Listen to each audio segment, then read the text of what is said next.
Hello, welcome to Roger Williams University and for tonight's presentation of Roger Williams and his world. We're very excited to have you all here with us. To introduce tonight's presentation, please welcome our Roger Williams University Provost, Dr. Margaret Everett.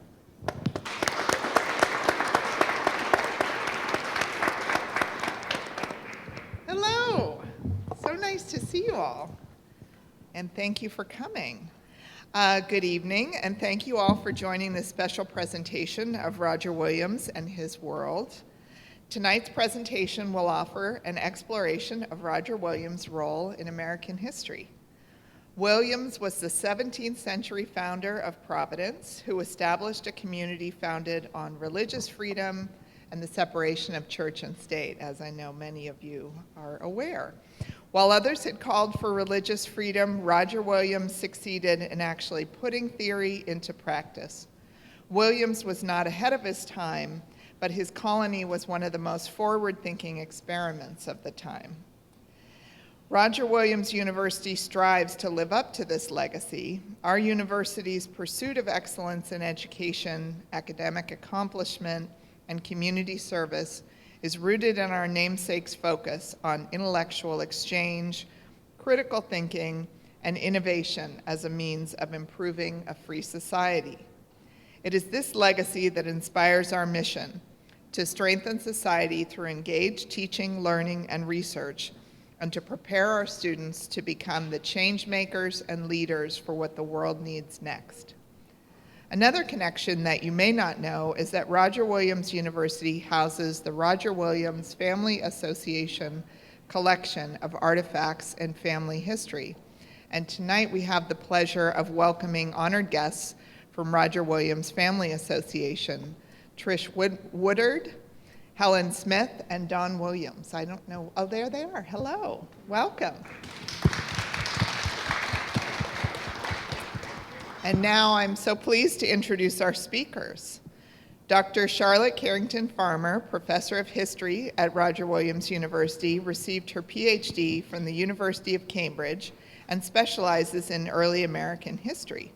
Her book, Roger Williams and His World, A History in Documents, sets Roger Williams in his wider Atlantic world context. She has published extensively in the fields of early American history, equine history, and the Atlantic world, with several book chapters and journal articles. She's active in the field of public history and has received funding and fellowships from the National Endowment for the Humanities, Yale University, the Mellon Foundation, and the New England Regional Fellowship Consortium. She's a member of the Board of Trustees for Rhode Island Historical Society and is an honorary member of the Roger Williams Family Association. And she is also the instructor of many of the wonderful, probably all of the wonderful students you met upstairs and heard about their projects. Our other speaker tonight is John McNiff, who is a historian and archaeologist, well known for his expertise on Roger Williams from his 27 years of service as a park ranger at the Roger Williams National Memorial in Providence. He has since retired from the National Park Service and continues to serve as an accomplished public speaker and historic interpreter. For tonight's presentation, he will play the role of Roger Williams, as you can see. I hope you all enjoy this special presentation on the life and contributions of Roger Williams. Thank you so much again for joining us.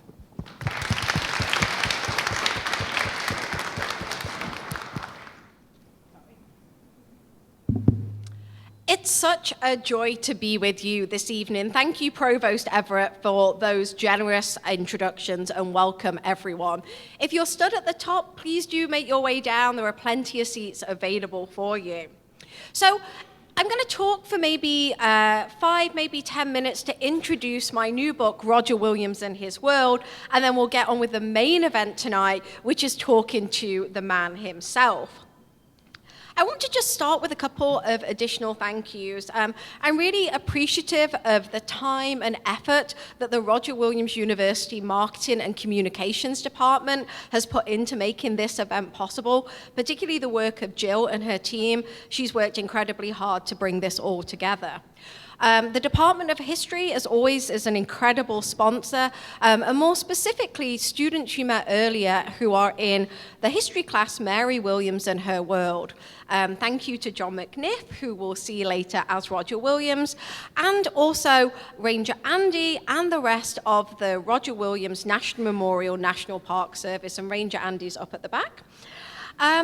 Thank you again to the Roger Williams Family Association for being here, for your support, for making me an honorary member a few years ago, and for loaning us your collections at the archives.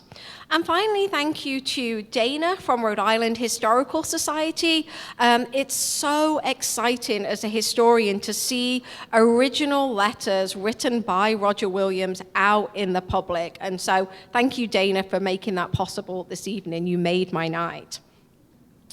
So I want to talk a little bit for a couple of minutes about how I came to write this book. And, you know, as you can maybe hear, I'm not originally from Rhode Island. I've been here 13 years, but I'm originally from the UK.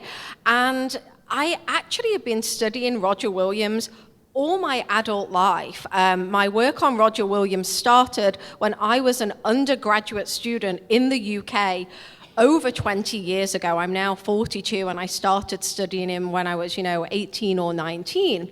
I took a class. I had an inspirational professor, Professor John Coffey, and I learned about Roger Williams in one of his classes.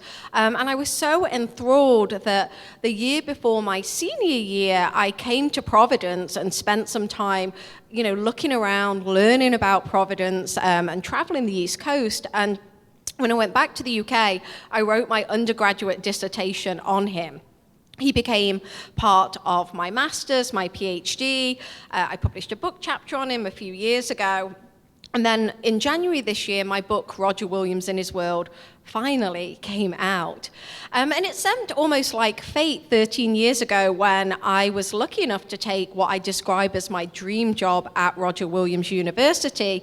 And as you heard in the introduction, one of the privileges I have is teaching this history. I teach a first-year seminar called Roger Williams and His World, but I also teach a class called Mary Williams and Her World, based upon the journal article and a chapter in the book that explores the important yet overlooked role that Roger's wife Mary played, and you saw some of my incredible students sharing their work. So my book has a couple of different aims, and my students will know this. I'm really interested in making the history accessible, and one of the things I want people to be able to do is to read the primary sources themselves. So you don't just know what do we know, you kind of have a sense, how do we know it, right? Kind of pulling back the screen behind the primary sources. The book has a really quite expansive introduction, and then the second half of the book is all primary sources, both by and about Roger Williams, and it sets Williams in his wider world context. So there are some of the really famous bits of his life included in there, but also lesser known elements, such as his time as a student at Pembroke College at the University of Cambridge. And I wanted really to show firsthand what Roger Williams' world was like in all of its complexity. The other thing that I think really makes the book stand out is the publisher, Broadview, has this format where it has really wide margins, which allows me to bold out key words and ideas and phrases. Students in my class will know the 17th century is weird. The new year doesn't start until the end of March. Roger writes with really complex ideas, citing the Bible all the time. In the 17th century, there's no standardization of spelling, so a particular word could be spelt 3 or 4 different ways within a document. I's and J's are interchangeable, S's and F's, U's and V's. So it's a really complicated system, and this particular publisher allows me to kind of make that a little bit more accessible, and being able to bold words and ideas in the margin allows me to explain complicated terms, but also bring in different perspectives. The image that you see on the screen, I've deliberately shown this. One of the things I'm most proud of is the fact that throughout, my good friend, Loren Spears, who's Narragansett and the executive director of the Tomaquat Museum, has offered her interpretation as an indigenous culture keeper on terms and events and documents in the book. The book also includes lots of images as well. I'm a big believer that primary sources don't just have to be written documents, so it's really richly illustrated. I'm going to read maybe a paragraph or two from the introduction, and then we're going to get on with interviewing our good friend Roger Williams. So Roger Williams is arguably the most written about person of 17th century New England, and countless books and articles cover almost every aspect of his life, idea, and legacy. And just when it seems as if there's nothing new to say about Williams, scholars come up with new interpretations that reframe our understanding. Beyond the academy, public recognition of Roger Williams, especially in Rhode Island, is everywhere. Here's a few examples. We obviously have our university. We have the Roger Williams National Memorial, administered by the National Park Service. There's Roger Williams Park and Zoo. He even appeared on a postage stamp that you can see up there. And whilst Williams never sat for a portrait, artists and sculptors have drawn on all kinds of inspiration, from what inspired our statue, the baseball player Ted Williams, to surviving descendants through the Roger Williams Family Association. And statues based entirely on imagined depictions are not only in Rhode Island, but also in the US Capitol and on the Reformation Wall in Geneva. Williams' life was complex, but most histories of Williams focused on his most famous or infamous moments: his banishment from Massachusetts Bay, relationship with indigenous peoples, and advocacy for religious freedom and the separation of church and state. And some traditional biographies of Williams depict him as being ahead of his time, both in his dealings with indigenous peoples and his calls for religious liberty. But as the sources in this book show, this was not the case. Williams was not a man out of his time or indeed ahead of them. While he had many remarkable ideas and founded a revolutionary colony, his feet were very firmly planted on the English or Narragansett earth he resided on. I've got one more paragraph, bear with me.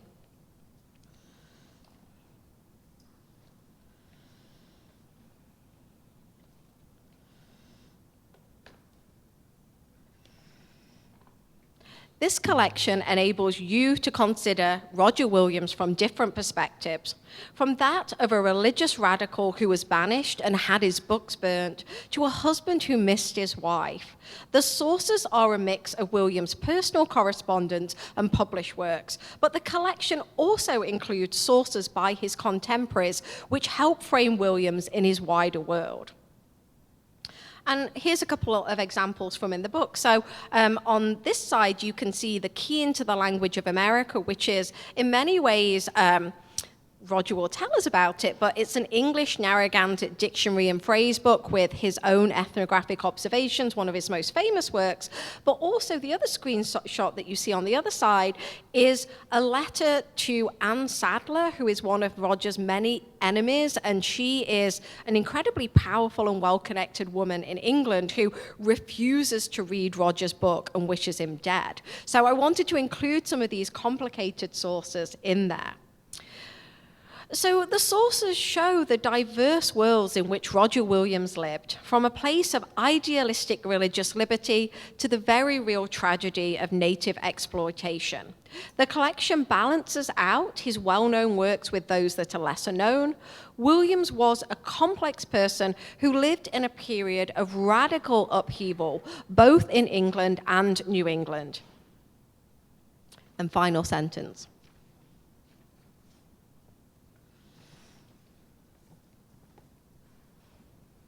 This book is an introduction to reading Roger Williams in his own words, a springboard to reading the original manuscript sources. As Williams hoped of his key into the language of America, this collection also aspires to be, quote, a little key to open a box where lies a bunch of keys, a gateway to learning more about Roger Williams and his world, in his own words. Thank you. All right.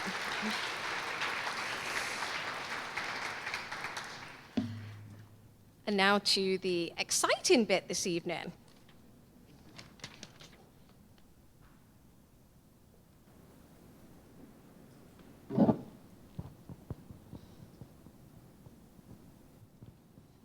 All right, so you can see there's a couple of screenshots of the book, and the book starts chronologically by describing in the primary sources Roger's early life in England. So that's what I'm going to start by asking Roger to talk about. So, you know, Roger, we have maps of your neighborhood, such as what we can see behind me, where you grew up, and primary sources that describe it. But in your own words, Roger Williams, what was your life like in the Smithfield district of London as a child? Good morrow, my friends and loving neighbors. Oscar Wikwasan, as our Nahigansuk friends would say. What was it like growing up in my neighborhood? It was a mixture of high and low. There were upper classes and lower classes a street away from each other. If I may use this picture that you have up here. This is amazing. This is Cow Lane. This is Smithfield. And Charterhouse is up here where I went to school. St. Bartholomew's Hospital is just there, an old priory. There's another old priory just over here. There's several more old priories in this neighborhood, all dissolved by King Henry VIII and going to other purposes. St. Bartholomew's maintained itself as a hospital. Smithfield is where executions were held. Someone that went against the king's word and was thinking or worshiping in a way that the king did not like, when I was 9 years old or so, was burned at the stake in Smithfield, not 100 yards from my house. This is something that you see because they want everyone out looking at this. This is something that you hear, for you cannot avoid the screams. But even worse, it is something you smell, and you never, ever lose that. My father was a merchant tailor. This is not just someone that makes suits. A merchant tailor is the one that makes the bespoke suits for the folks at Parliament and court. Many an influential person came to the house. My mother was an innkeeper across the street, and many an interesting character came to the inn, if you might understand that. One of them was Captain John Smith from Virginia fame. And he, for a pint or two, would tell all kinds of tales of this so-called New World. Smithfield, at the end of August every year, St. Bartholomew's put on St. Bartholomew's Fair, where people from all over the kingdom and even farther away would come to sell their wares, acrobats, jugglers, actors, all kinds of entertainment. And along with that, with the nobility and the lower classes, from kings and princes to prostitutes, would all be circulating 100 yards from my house. As a young lad, you must imagine that sometimes all this noise and hubbub was overwhelming, yes? It's just down here, St. Sepulchre's, the parish church. Also, Captain Smith's parish church. There was a wall and a hedge around this church. And when all this noise and hubbub of the world was going on, and on the side streets around it, I must mention that we have Cow Lane here, and this one here is Cock Lane. And they're not talking about chickens. That's where the prostitutes were. But coming down to St. Sepulchre's, this wall and hedge of separation allowed me a place to escape into the garden around the church, with that wall and hedge shutting out the noise of the world and allowing me peace in the garden of the church. This was a very interesting place to grow up. My mentor, Sir Edward Coke, the Chief Justice of England, sent me to Charterhouse School, where I did learn Latin, Greek, Hebrew, arithmetic, logic, and several other wonderful courses. And from there, he sent me on to Cambridge. Thank you for kind of drawing us into your early world in London. Now, help us explain, why did you leave this place? What drew you over to join Massachusetts Bay?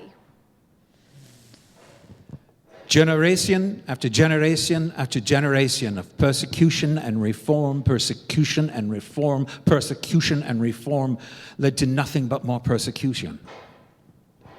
When the king is the head of the church, everyone in the kingdom must be a member of that church, whether they like it or not, whether they believe it or not. When the queen is the head of the church, everyone in the country must be a member of that church, whether they like it or not, whether they believe it or not. And when the king and the queen and the next queen and the next king, when they all have different churches, your faith must change each and every time. Henry VIII was a good Roman Catholic. He was awarded Defender of the Faith by the Pope until he got a divorce and started the Church of England. Now everyone in England must go from Roman Catholic to Church of England. When Henry died, his son Edward comes in, made some small reforms, but he was only king for a few years.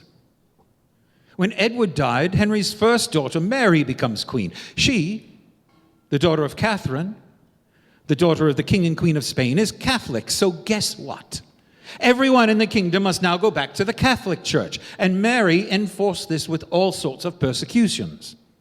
So much so that she earned herself a nickname. Does anyone know it? Bloody Mary.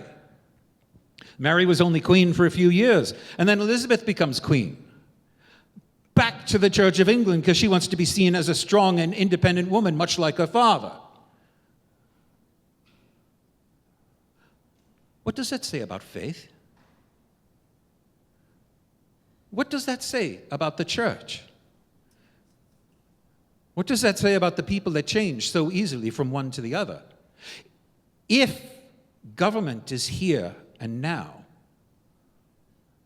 faith is supposed to be so much more than that.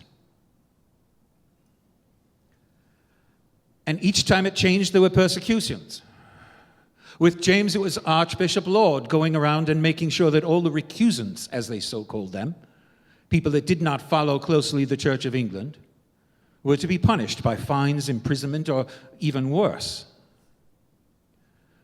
And a large group of us wished to strip the Church of England of all the fancy regalia and holidays and ceremonies of the old Roman Catholic Church and simplify it, purify it, bring it back to its roots in Scripture.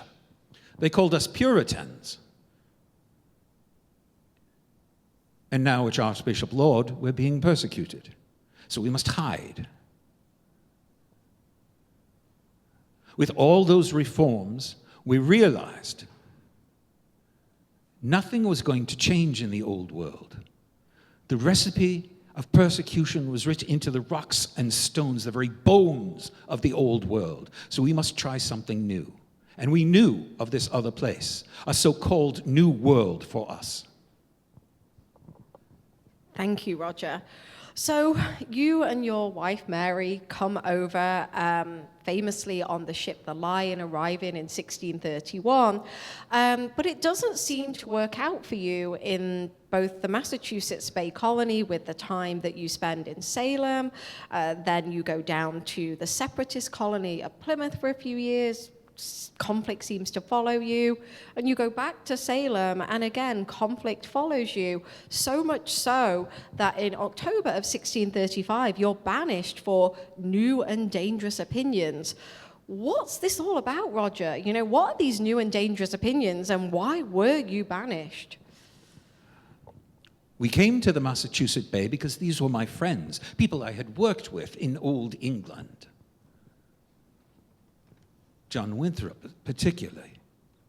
We were friends. And when I came there, they said, a goodly minister, we shall make him the minister of our congregation here. And I looked around and saw they did not wish something new.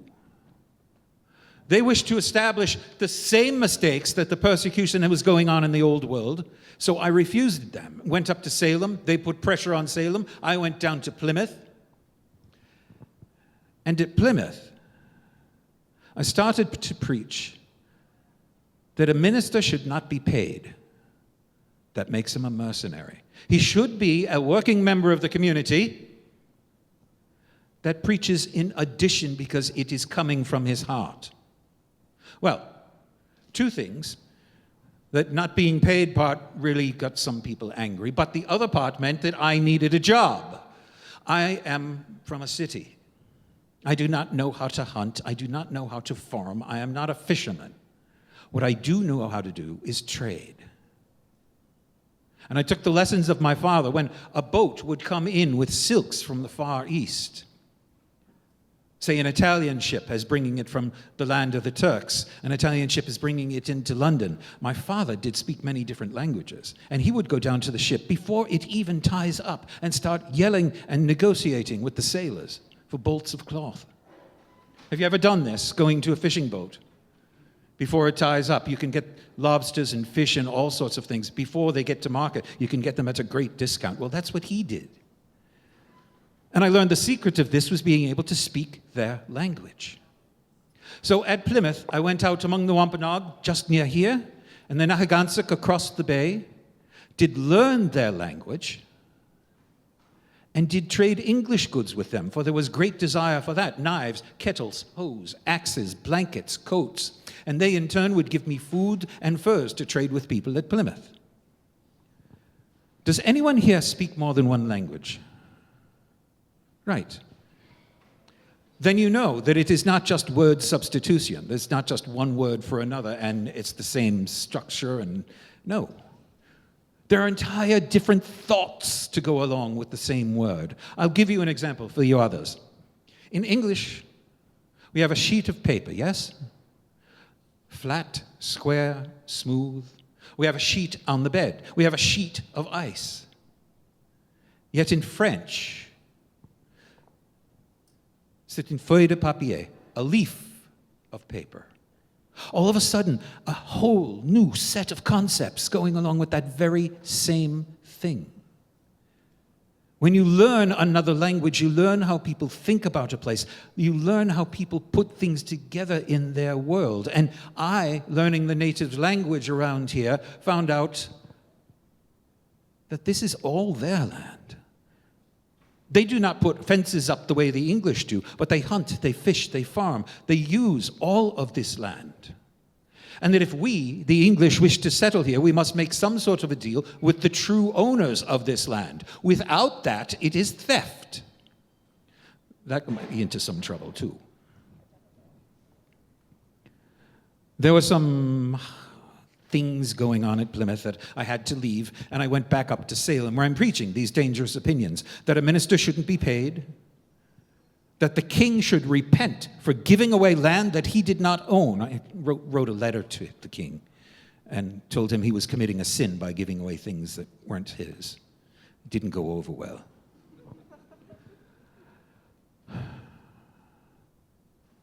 There were forces in England that wished to have the charter of the Massachusetts Bay revoked, and they did use me as an example of why can't you control these people? You're obviously a poor government. We will change everything and put a new government in there to extract resources, men, people, and make ourselves rich. Oh. That's the forces they had to deal with. And then I went that step too far. I said, a government has a right to control what you do, but not what you think or what you believe. That is up to you. That is your sole freedom. This was too much for the authorities in Massachusetts. They arrested me and charged me with, as you said, new and dangerous opinions. I held a mirror up to them, and I talked truth to power.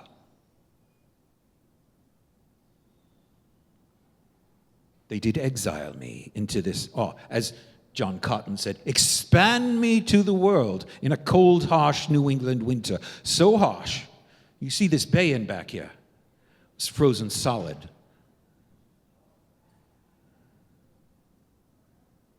I was found by the Wampanoag, and they took me in, fed me, cared for me, took care of me that winter.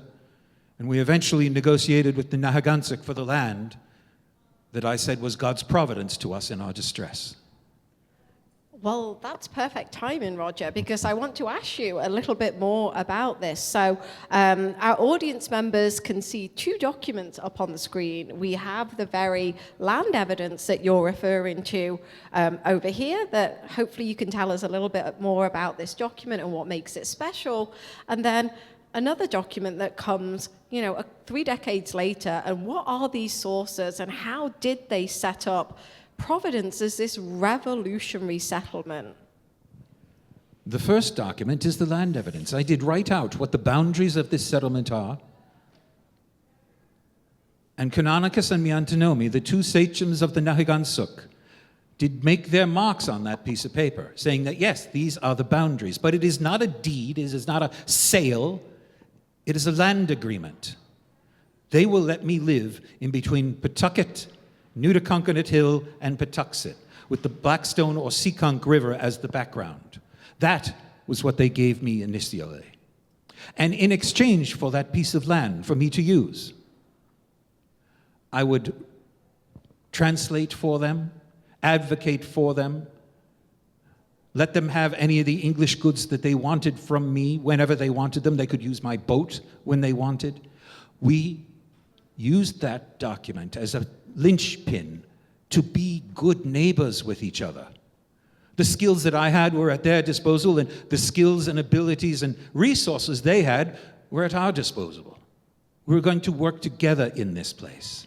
That's what that first document is. When other English came to this place that we call Providence,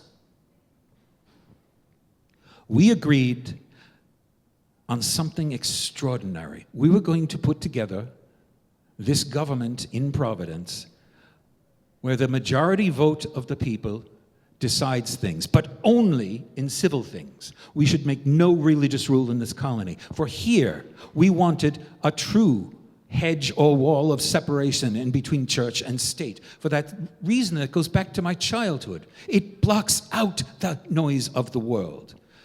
Faith is too important to be tied to something like government. Does anyone here know anything about government? Yes? A little bit? Have you ever noticed anywhere in history a government that did not have corruption in it? Yes? Anyone? Do you want your faith tied to that? When government works its best, it is about compromise. Are you willing to compromise your beliefs? No. What we sought here was soul freedom and liberty of conscience. Freedoms are the things that are the rights that you are born with. And liberty is how those rights are expressed in the law. Those are the two things we sought here. The Charter, on the other hand, that is a document that gave us more freedom than anywhere in the Old or New World. For it says in it that no person in this colony can be punished for what they believe. No person. But the flip side of separating church and state is that the government doesn't get its authority from God anymore. As I wrote in 1644, the sovereign, original, and foundation of civil power lies in the people. And they have the right to create a government that meets their needs, has as much power as they give it, and lasts as long as it serves them. In that charter, the people of this colony get to elect our own governor, get to elect our own General Assembly. Other colonies had a governor appointed by the king, who would be a friend of his, who would come over here, strip the colony of riches, put them in his pockets, and go back to England and live like a king. Here, it's one of us. You can go knock on their door. You can say, "Hello, I want you to know that I'm displeased with what you're doing." This little democracy that we had was unlike anywhere else. No one gets punished for what they believe, and we, the people, get to decide what form the government is and how much power it has. That is an extraordinary document. Thank you. What an incredible story. Now, it almost sounds like, Roger, you're this lone hero in the grand founding of Providence. Just want to ask you a little bit about what Mary's role is in this. And for the people here, I'll explain what we've got up here. We've got the one surviving copy that we know of Mary Williams' handwriting. Maybe you'll talk a little bit about Mary's role with the 1661 land evidence. And then, when you're away, she gets sick. So we've got a bunch of different primary sources. Can you help us understand Mary's role in the colony? What to say about Mary? She's strong. She is that iron rod that lets me stand tall. She grew up. Her father, the Reverend Richard Barnard, had been a strong supporter of the Church of England and then tied in with these Puritan folk and separatists, and then was told by authorities to shut up. And he did.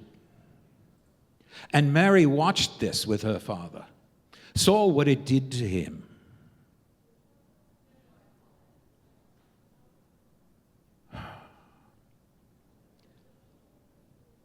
Mary was like the answer to a dream. She was made of iron. And some speak of a family as if it is a corporation, with the chief executive officer being the husband, the wife being the chief operating officer, and the children being labor. You can see this, yes? Well, what happens if the chief executive officer must leave, as I did twice for several years? What happens to the corporation? If you think the husband is the sole authority in this world, it's not. The chief operating officer takes over, and Mary was able to do that. Eventually, with 6 children, a household to maintain, and keeping this place working, if you would, and keeping my name alive and making sure that letters got delivered to the right people, I could not have accomplished what I did without having someone, and helpmate, as they say in Scripture, by my side throughout all of it. She was invaluable. Thank you. I want to talk a little bit now about your relationships with Indigenous peoples. So, for the folks here, you can see your famous book, which I think you referenced earlier, A Key into the Language of America. We can see also the book that you published on the idea of converting native peoples to Christianity and how you believe that's wrong. So I want you to talk a little bit about your varied relationships with Indigenous peoples, both as a translator, a scribe, your thoughts about conversion. But the other primary source that we've got in the middle there kind of highlights some of your more complex roles in Indigenous on freedom, both from the Pequot War and King Philip's War. So can you help us understand these complicated relationships you had, good and bad, with Indigenous peoples throughout the Dawnland? I'll do what I can. Mm-hmm. The native peoples hereabouts come in many sorts, as do English or French or Italians or anyone else. Some are jokers that like to laugh quickly. Some are serious and will barely ever crack a smile. Some are grand companions and will help you out no matter what. But there is as many different kinds of native people as there are English or anyone else, as many different personalities. I got to know many of them very well.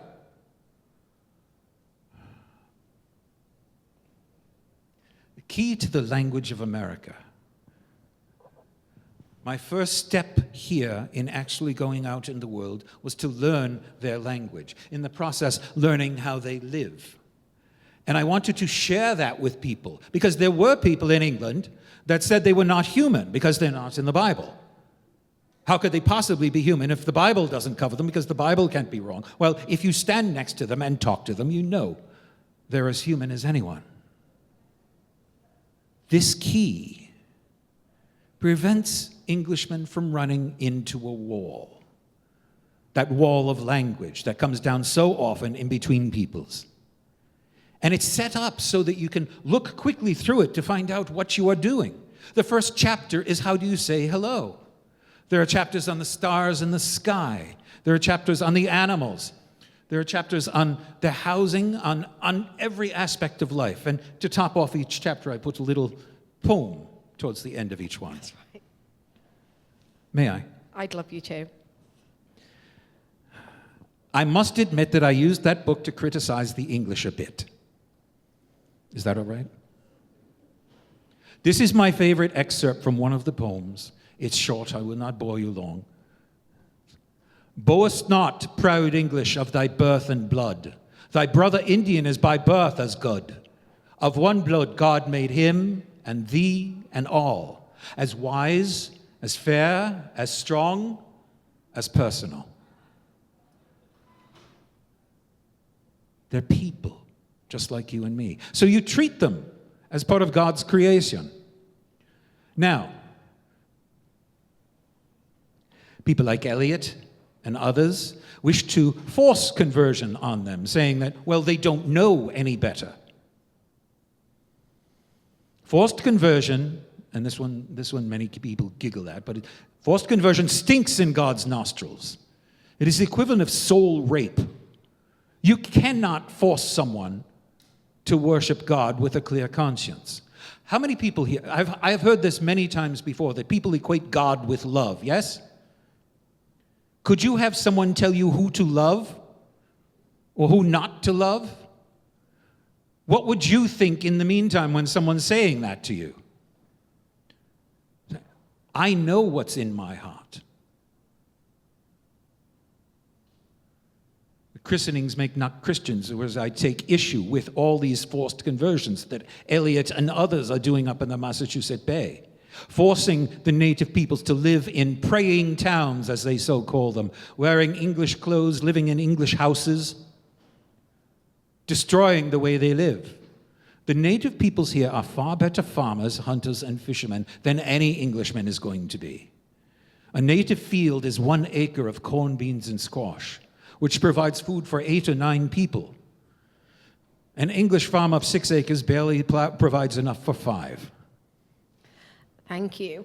I just want to follow up here then, Roger. So in many ways, you're seen as a self-labeled friend to Native peoples, but how does that change after the Pequot War, specifically, you know, that young Pequot boy who comes into your household in 1637, and then in 1676, you know, what happens after King Philip's War? Help us understand your roles in these wars, both good and bad. The Pequot War was early on. There were hardly any Rhode Islanders to be involved in that, but Massachusetts had a struggle with the Pequots. The Nahegantuk and the Mohican joined the English forces against them, rivals in the neighborhood, if you wish. And they destroyed the Pequot as a people, even stamping out their name, officially written in documents, there shall be no more Pequot. So what do you do with the survivors? The men, the women, the children? Should they all be executed? No. But the children and the women quite often were brought into households as servants, educated, fed, clothed, housed, taken care of, because all of their land was taken away from them. They had no way to earn a living, if you would. This was a common practice, whether it be a criminal, a victim of war. We had no prisons. There was no place we could go and store them somewhere. This way, they become useful and productive adults. This not only with native peoples, but there was a young lad by the name of John Clausen, who was a Dutch fella. By young, I mean about 10 years old, and he was found by the native people wandering around in the woods naked. They brought him to me because they know I spoke Dutch. And I took him into my household. He becomes a servant in my household, but we clothe, we feed him, we educate him, we care for him. And he becomes a very productive carpenter later on in life in Providence. This is the process. This is what we were hoping for. Unfortunately, it's another story altogether for the King Philip's War. I hate this.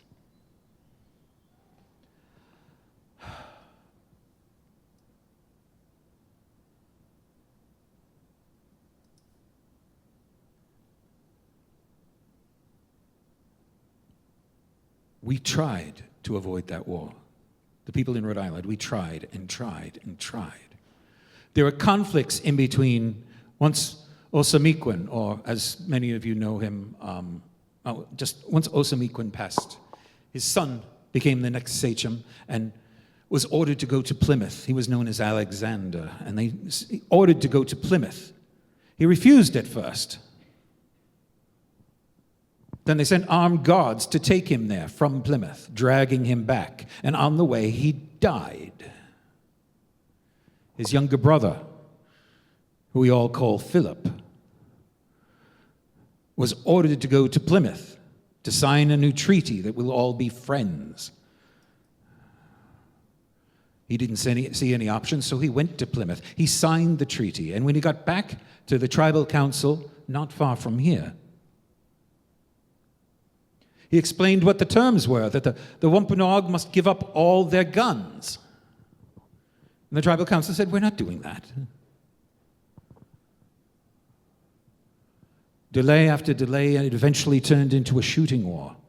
Philip and about 80 men, that's it, about 80 men, because the old men, women, and children were sent across the bay to live with the Nahagansuk as refugees, and the Nahagansuk took them in, promised to protect them. Philip is staging a guerrilla war through southern New England. By October of 1675, the authorities in Massachusetts Bay, in Boston in particular, request that the Nahagansuk leaders come up to Boston to sign a treaty saying they will not get involved in this war. Nahagansuk agree. They don't want to be in this war. So they send representatives up to Boston. They sign a neutrality pact with Boston. Everything is settled. Everyone thought this at least.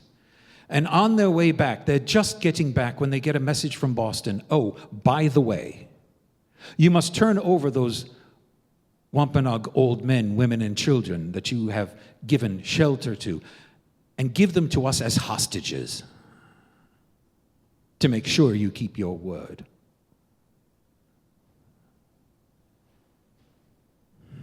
The Nahagansuk are a proud people. They're a people that depend upon honor. Their word is their bond.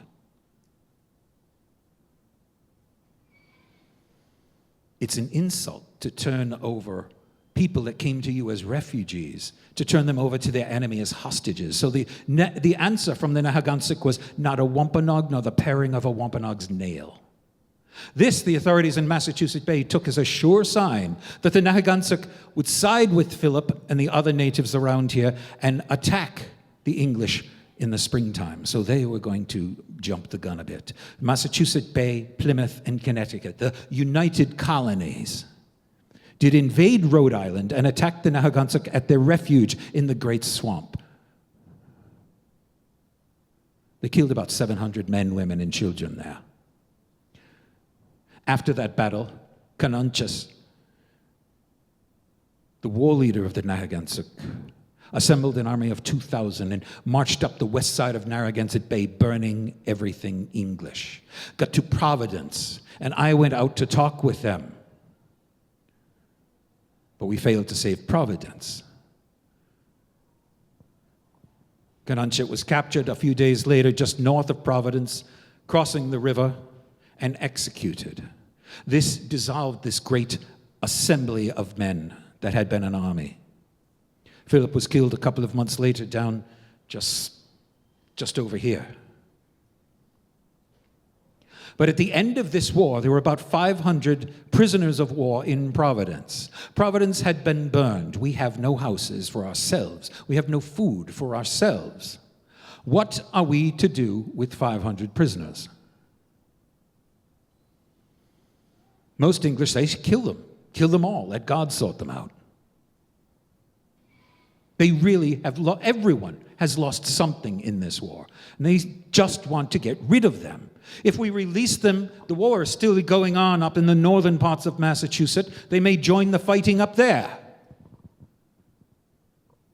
What are we to do? We don't have enough for our own survival.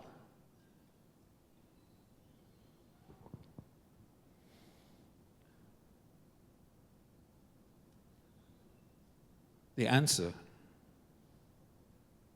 was to sell them into servitude in the Caribbean.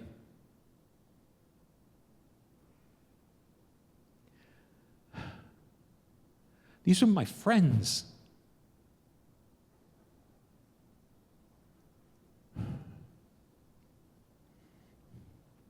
The lesson here is that sometimes in war there are no good answers, just more horrible ones. War is a horrible thing, never to be engaged in lightly.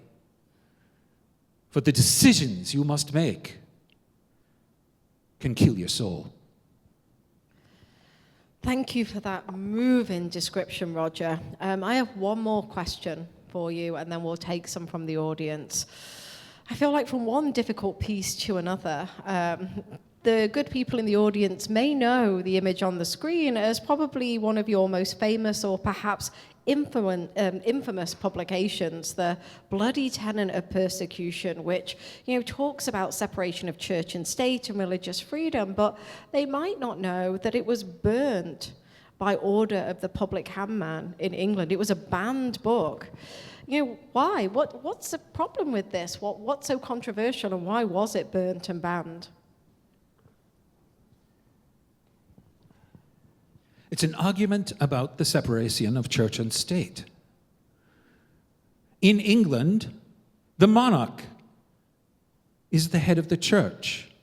And it's caused by this ancient idea of a great chain of being, with God at the top, then the angels, and then the kings and emperors, and the nobility and the priestly classes, and the upper classes, the nobility, the working classes, the lower classes, and then it goes through animals in the same kind of criteria. The flying animals, the walking animals, the crawling animals, the swimming fish, the crawling creatures in the ocean. It goes through the whole thing. And I guarantee each and every one of you still has a piece of this great chain of being in their head.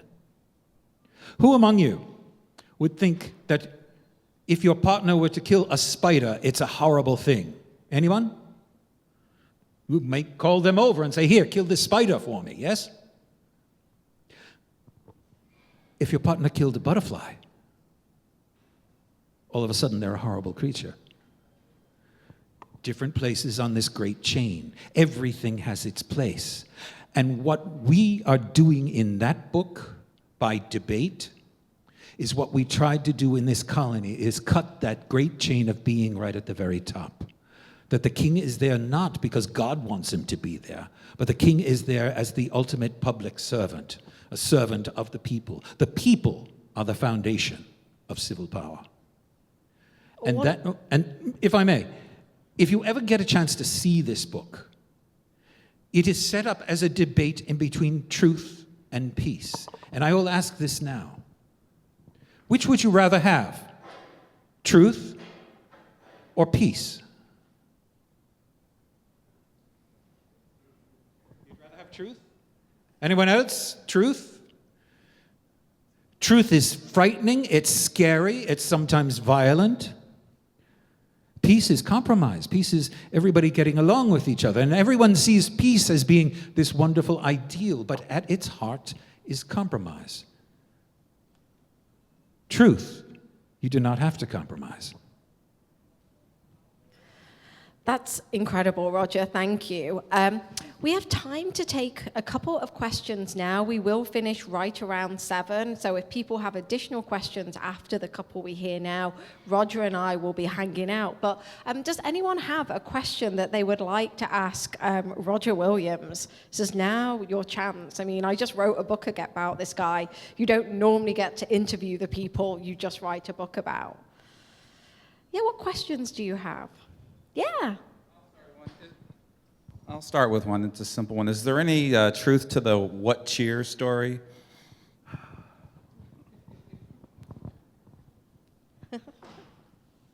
It's a very good story, isn't it? It is a typical greeting in the East End of London. Watcher, what cheer? Short for what cheery news do you bring? And nitap is a Nahagansuk word. Many translate it as friend, but it is so much more complicated than friend. It is like-minded person that understands, person that I get along with that understanding. It's more than just friend.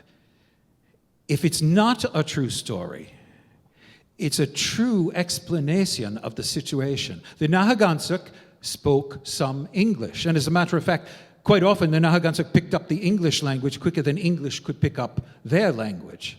So to be greeted by a group of Nahagansuk saying, "What cheer nitap?" or "What's your nitap?" That's a perfect way to start the story. I love that. Thank you. We've got time maybe for one more question. Who has a question for Roger Williams? Over here. Oh, yeah. Okay, great.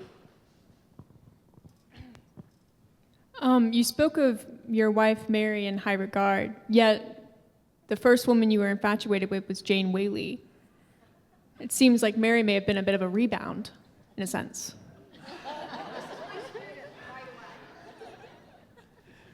Yeah, help us understand that love triangle from 1629, Roger. It's my Relationships favorite. are complicated. And you're still young.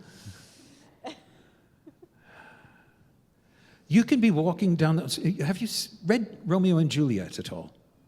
Have you all? You know, Romeo does not go to the ball to go after Juliet. He's head over heels in love with someone else and goes there, and then all of a sudden a window opens and Juliet is there. Sometimes the ship that you can see on the ocean is not you may think that you want it, but when the reality strikes you, when the real thing shows its face to you, you could have knocked me down with a pillow. Yes, my writings go on to no end. I thought that's what you're supposed to do. How many people here have fallen in love? Yes, maybe. Have you ever written about it to yourself?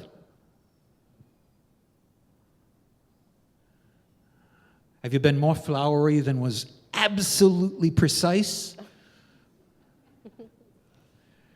And then all of a sudden you turn a corner and there's someone else there that's just a world apart. Beautifully done. And if you're interested, that is Roger's earliest surviving correspondence, love letters declaring his love for Jane Whaley. There's a chapter in my book. I'm mindful that it's right on 7 o'clock. So what I'm going to suggest is, I saw we had additional questions, but being respectful of people's time, if you have extra questions, Roger Williams and also John McNiff in real life will be hanging around upstairs for some time. I'll be upstairs. But please, can you join me in thanking Roger Williams University, Roger Williams National Memorial, the Family Association, and Rhode Island Historical Society for making this evening possible. Thank you.